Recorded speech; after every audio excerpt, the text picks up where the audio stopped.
നമസ്കാരം. രാഷ്ട്രപതിയുടെ അംഗീകാരം ലഭിച്ച ഭാരതീയ ന്യായ സംഹിത രണ്ടിലെ വകുപ്പ് 226 എന്താണെന്നൊന്ന് പരിചയപ്പെടാം. നിരാഹാര സത്യാഗ്രഹ സമരത്തെ ഈ വകുപ്പ് പ്രകാരം ക്രിമിനൽ കുറ്റമായി കണക്കാക്കും.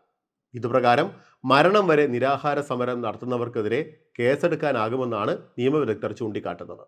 പൊതുസേവകനെ കൃത്യനിർവഹണത്തിൽ നിന്ന് വിട്ടുനിൽക്കുന്നതിനോ ചെയ്യുന്നതിന് നിർബന്ധിക്കുന്നതിനോ ആരെങ്കിലും ആത്മഹത്യയ്ക്ക് ശ്രമിക്കുന്നത് ക്രിമിനൽ കുറ്റമാണെന്നാണ് ഈ വകുപ്പ് പറയുന്നത്. 1 വർഷം വരെ സാധാരണ തടവോ അതല്ലെങ്കിൽ പിഴയോ രണ്ടും കൂടിയോ അതുമല്ലെങ്കിൽ സാമൂഹ്യ സേവനത്തിനോ ശിക്ഷിക്കാവുന്ന വകുപ്പാണിത്. ബ്രിട്ടീഷുകാരിൽ നിന്ന് സ്വാതന്ത്ര്യം നേടുന്നതിനായി രാഷ്ട്രപിതാവ് മഹാത്മാഗാന്ധി വിഭാവനം ചെയ്തതാണ് നിരാഹാര സത്യാഗ്രഹ സമരം. നിരാഹാര സമരം നടത്തുന്നവരുടെ പേരിൽ ആത്മഹത്യാ ശ്രമത്തിനെതിരായ IPCയിലെ വകുപ്പ് 309 പ്രകാരം മുമ്പ് കേസെടുത്തിരുന്നു. എന്നാൽ ഇത്തരത്തിൽ കേസെടുക്കാനാകില്ല എന്ന് രാമമൂർത്തി കേസിൽ 1992 തമിഴ്നാട് ഹൈക്കോടതി ഉത്തരവിട്ടു. ഈ വകുപ്പ് തന്നെ ഒഴിവാക്കണം എന്ന് സുപ്രീം കോടതിയും 2 തവണ ലോ കമ്മീഷനും നിർദ്ദേശിച്ചതുമാണ്. ലോ കമ്മീഷന്റെ 42-ാം റിപ്പോർട്ടിലും 210-ാം റിപ്പോർട്ടിലുമാണ് IPCയിലെ 309-ാം വകുപ്പ് റദ്ദ് ചെയ്യണമെന്ന ശുപാർശയുള്ളത്.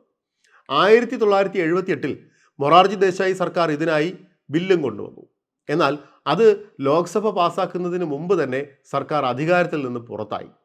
1994-ൽ സുപ്രീം കോടതി IPCയിലെ വകുപ്പ് 309 നിയമപരമായി നിലനിൽക്കില്ല എന്ന് പറഞ്ഞെങ്കിലും 1996-ൽ വകുപ്പിന്റെ ഭരണഘടനാ സാധുത ശരിവച്ചു. എന്നാൽ 2011-ൽ അരുണ രാമചന്ദ്ര ഷാൻബാഗ് കേസിൽ സുപ്രീം കോടതി ആത്മഹത്യാശ്രമം കുറ്റകരമാക്കിയത് ഒഴിവാക്കണമെന്ന് പാർലമെന്റിനോട് ശുപാർശ ചെയ്തു.